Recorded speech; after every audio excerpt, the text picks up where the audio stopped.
Ok, vamos mergulhar hoje num estudo clínico bem interessante que colocou duas dietas super conhecidas, uma contra a outra, num verdadeiro desafio. E o objetivo aqui era tentar entender como controlar o diabetes tipo 2 lá na raiz do problema, sabe? No nível das células mesmo.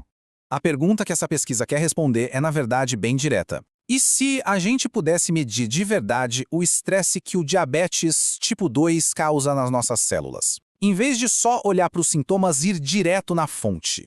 Para a gente entender bem o que está acontecendo, vamos pensar no pâncreas como se fosse uma fábrica. Uma fábrica super importante para o nosso corpo e que, no caso do diabetes tipo 2, está, bem, trabalhando muito além da conta. Então, dentro dessa grande fábrica que é o pâncreas, existem milhões de pequenas unidades de produção, que são as células beta.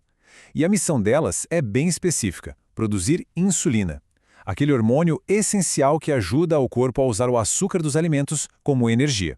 Bom, no diabetes tipo 2, o grande problema é que tem açúcar demais no sangue o tempo todo. E isso força essas pequenas fábricas, as células beta, a trabalharem sem descanso, sabe? Em alta velocidade. E aí, como qualquer máquina sobrecarregada, elas começam a se cansar, a falhar. E o resultado disso? Aquele nível de açúcar no sangue que fica sempre alto, que é a principal característica da doença. Mas a questão é, como é que a gente sabe o quão estressadas essas fábricas estão de verdade? Bem, acontece que elas deixam uma pista, um sinal bem claro de que a produção não está dando conta do recado. E essa pista tem nome. É a proinsulina. Para continuar na nossa analogia, imagine que ela é a insulina crua, o produto ainda na linha de montagem, sabe? Antes da insulina ficar prontinha para ser liberada no corpo, ela passa por essa fase de proinsulina. E aqui que a gente vê a grande diferença.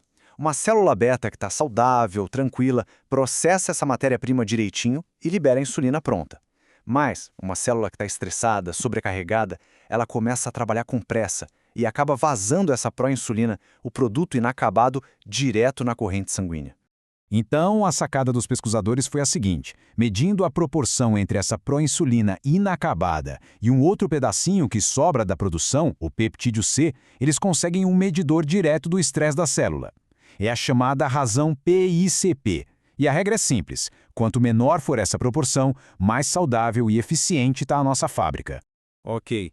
Então, com essa ferramenta de medição em mãos, os cientistas prepararam o terreno para um confronto direto. A ideia era ver se dietas diferentes poderiam, de fato, aliviar a pressão sobre essas fábricas de insulina. E para fazer isso, eles organizaram um ensaio clínico bem rigoroso.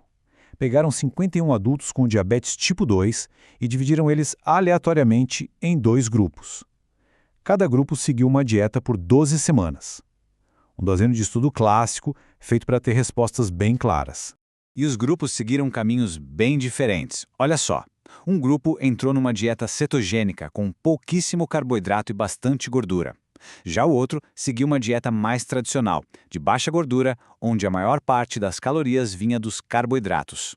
E para medir os resultados da forma mais precisa possível, os cientistas usaram uma técnica com um nome complicado, clamp hiperglicêmico.